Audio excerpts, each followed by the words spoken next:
Diddy's ex-bodyguard Gene Deal just issued a warning to Diddy's son, Christian, saying his life may be in danger. According to reports, Christian is the reason the Cassie footage leaked online, footage that ultimately led to Diddy's arrest and current legal troubles. And coming at everybody, coming at his dad. Like, how you feel about that record? Well, first, I want to say to this young man, before somebody take his head off, because see, that's that new school bull crap that these kids out here, they easy to fly out their mouth with that. You don't invite a man to your private. You don't invite a man to your private unless you doing the Diddy. If two men lay down, how many homos get up? Let me tell you, young man, 2 of them. You understand? So don't invite a man to your private, because that man will see you and take your head off. Especially somebody like 50. You don't send or let a boy do a man's job. I don't know if he need that type of attention or he want that type of attention. Evidently he do. But 50 is the wrong dude that you want to do that type of attention, get that kind of attention from, bro. In the infamous words of Waka Flocka, that nigga go hard in the paint. And I don't believe that this cat would even put out some trash like that and really didn't know what he was doing. He's teasing the federal government. And I told y'all, the Southern District of New York. Just 2 days after attending his father Diddy's sex trafficking court hearing, Christian was spotted celebrating with his girlfriend Raven in a video shared online, showing the Love You Better rapper enjoying himself. Press. Do you notice that, right? Soon as he did that dumb shit, talking about, well, we did this and we did that. We had this over here. Y'all went to the wrong house. Some went to, he said, well, we're going to show you how wrong we are. Yo, CNN, run this. Action, roll them. Don't play with the feds, bro. Because you got to realize this. They got a lot of time. All they got to do it. Days after attending his father Diddy's court hearing for sex trafficking charges, Christian Combs was spotted out celebrating with his girlfriend, Raven. In a video shared online, the Love You Better rapper could be seen dancing, surrounded by friends, proudly declaring into the camera that he had the baddest girl in the world. The night out raised eyebrows, as it closely followed a serious family matter. Christian and 5 of his 6 siblings had just appeared in court to support their father, music mogul and Bad Boy Records founder Sean Diddy Combs. Diddy's mother, Janice Combs, was also present at the hearing, where she publicly defended her son, referring to the legal proceedings as a public lynching. According to reports, Diddy entered the courtroom dressed in jail-issued clothing and was escorted through a side entrance. Despite pleading not guilty, he was denied bail for a 3rd time. The judge has scheduled his trial to begin on May 5th, but Christian Combs is facing legal issues of his own. In April, a woman named Grace Omar filed a lawsuit accusing him of sexual assault. According to the lawsuit, the incident occurred in late December 2022 aboard a boat charter initially marketed as a wholesome family getaway. Grace Omar, who was 25 at the time and working as a steward on the yacht, claims the environment quickly devolved into a scene of drug use and inappropriate behavior involving celebrities and suspected sex workers. She alleges that Christian drugged and sexually assaulted her during the trip, just days before Diddy hosted his celebrity-packed New Year's Eve yacht party. The suit accuses Christian of sexual assault, sexual harassment, and infliction of emotional distress.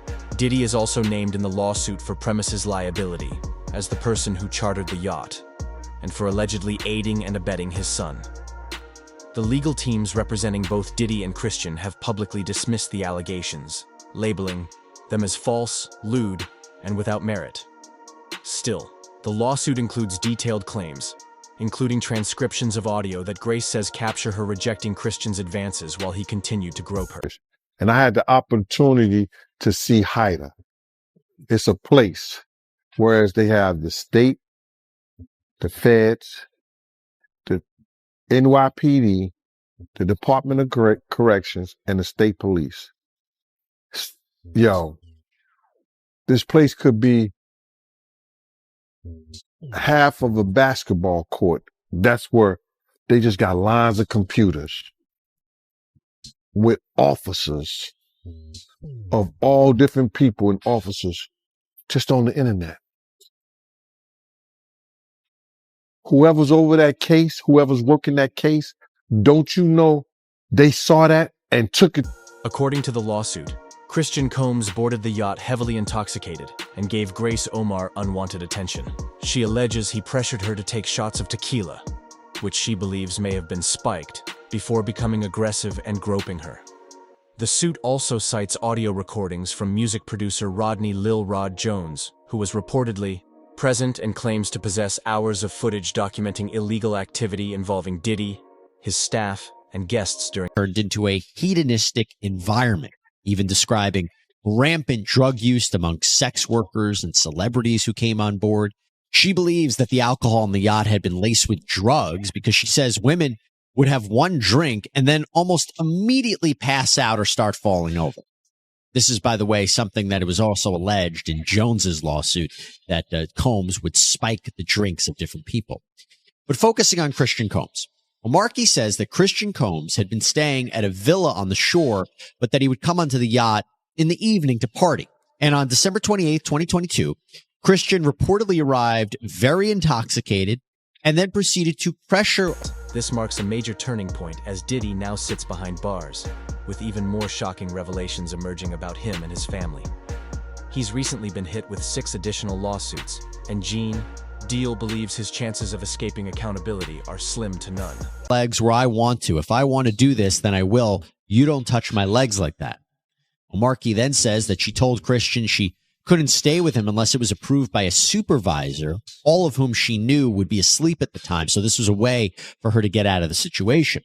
She claims that Christian said, "Who can I talk to? I'm going to say I requested you right now." Markey then says she responded with, quote, "Well, you can take your hand off my ass for the first thing." Markey says that she tried to go back to her work, but Christian found her again, wanted her to find him a place to sleep for the night. So she ended up taking him to the cinema room for the yacht, which doubled as a place for people to sleep. And she claims that is when Christian blocked her and groped her, took off his clothes, tried to force her to perform oral sex on him. She says that she was able to fight him off until someone came in. Now, the lawsuit goes on to say that Markey told the yacht captain what happened the very next day, but he didn't believe her, didn't do any sort of real investigation. She says the captain retaliated against her for months after the alleged assault before ultimately firing her in May of 2023.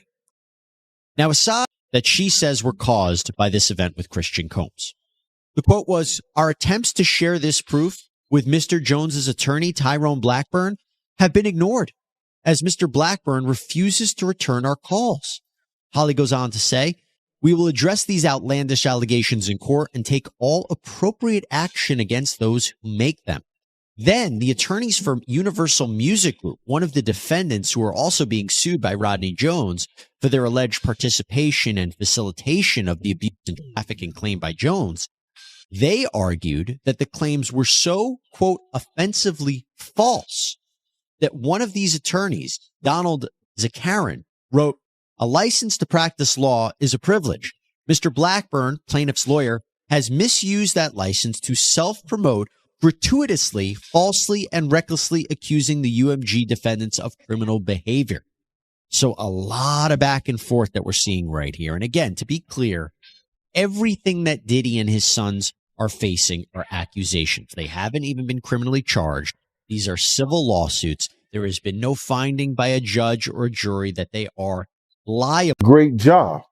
Because you got to realize some of these cases, even you get regular drug cases, they be taking a year or 2 years to go through all the paperwork, everything they want to do, how the guy weighed out, getting the witnesses and everything together.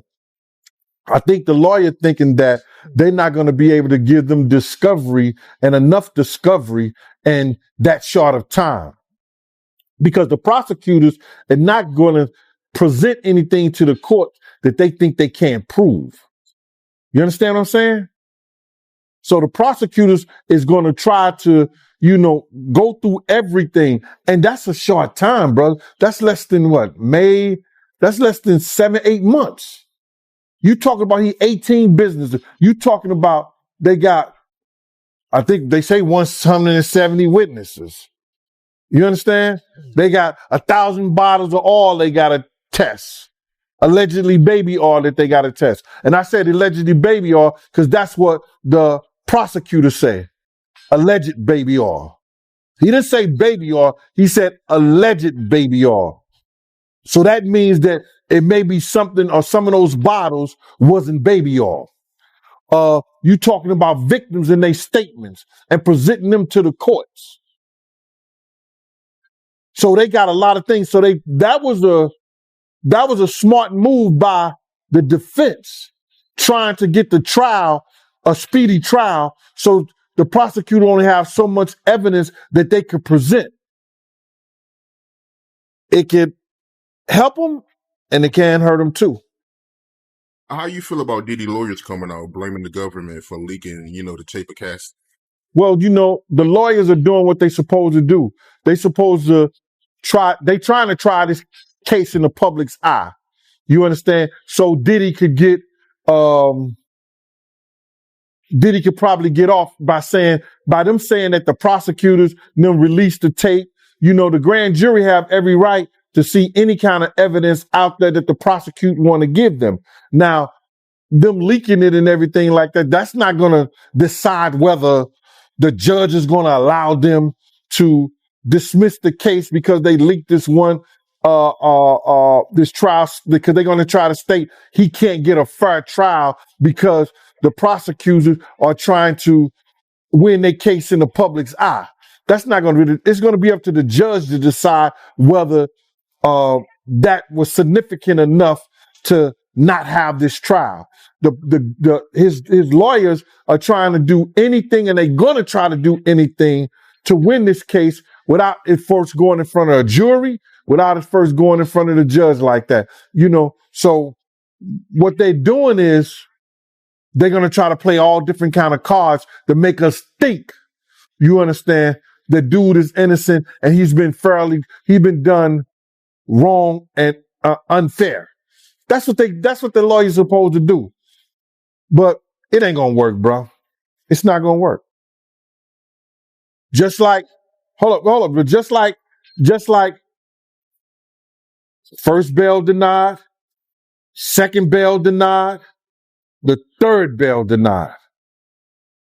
They don't trust the lawyers, and they damn well don't trust Diddy being out in public or Even Diddy's own son is now facing serious legal trouble, adding fuel to growing theories about Diddy's dark past. Rumors have long circulated that he allegedly ordered hits on artists he clashed with, most notably Nipsey Hussle, who once referred to Diddy as a demon. With these chilling accusations and mounting lawsuits, many are starting to believe there's far more beneath the surface of Diddy's empire. Bruh, they're going to continue to beef up their case once they continue to dig and get stuff. Once they continue to dig and get more stuff from the business part of it, they're going to use those charges. Because if he did anything that was illegal regarding tax evasions, money laundering, they're going to use that. If he had used his company and his power for the racketeering and things like that, so they can get the RICO Act on there, they're going to use that. Any new news that can make their case powerful and they can present it to the court, they're going to use it. As long as they give it to the defense team in the discovery, they're going to use everything. But it's going to be difficult for Puff to fight his case in jail. You know how hard it is to fight your case and go through every last one of those victims, or whether you know them or not. All that paperwork he had to do, you got to realize they only get a lawyer like 2 hours, I think. Anywhere from 2 to 4 hours. And maybe on certain days, depending on where you at. How is he going to fight his case decent in jail? But that's what happened when where you lay your head. So you don't see any kind of way he get out of this? Bruh, I would bet whatever I had that he ain't got no chance in hell in getting out of here. All because they already got one witness for the sex trafficking case. And that's all you need. And when you only have to have one witness for the sex trafficking case, even though she may have been a participant, and I'm talking about Cassie, it's going to be hard for him. But bro, I didn't say he was a demon. What I think I said that you got to watch what you say to these demons. And I might have put him in the same category. But I didn't per se, he's a demon. Now he's done shit that I projected. I see that demons does. When I seen him picked up that dove, and a dove supposed to be that of new beginning in life, and the dove fell to the ground straight like it was dead. The day we did that, he did that ritual in the park before he went to trial with Sean. Bruh. And I'll tell you that story if we talk about Sean. If we talk about Sean today, I'll tell you that story. All right? How about that? Now, don't go figure out something to talk to me and ask me about Sean. Yeah, but if we talk about Sean, I'll answer that. But what you was asking me is that, listen here, man. I did not know Nipsey Hussle. I knew of him and the positive things that he was trying to do out there in his community. The music that he was putting out. That I could say, based on conversations that I heard him speak, that the man was spiritually connected. He was a child of God. He had gotten in front of Puffy one time, and he told Puff that he was putting out this music, and I guess Puff was helping him in some kind of way, and he said something. And that what he said was, I need my music and my album to have the same feel of that life after death, like Biggie's album. Now, you taking a spiritual person who's asking for something. He said, I wanted that same feel as life after death. That same feel was that Biggie got murdered and he went on to sell about 10 million albums or 10 million copies. I was saying, you got to watch what you say to demons because it just might come true. You just got to watch what you say, brother, because God said that you say it by mouth, you believe it in thy heart, and it shall happen. And when you got a strong spirit and you that type of person, you got to watch what you say out your mouth, man. You think it was a good idea for Nipsey to be cool with Diddy?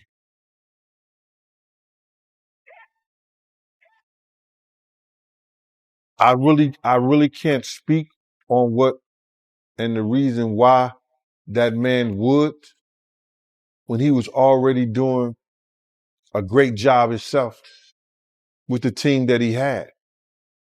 But somebody convinced him that would be a good look for him. But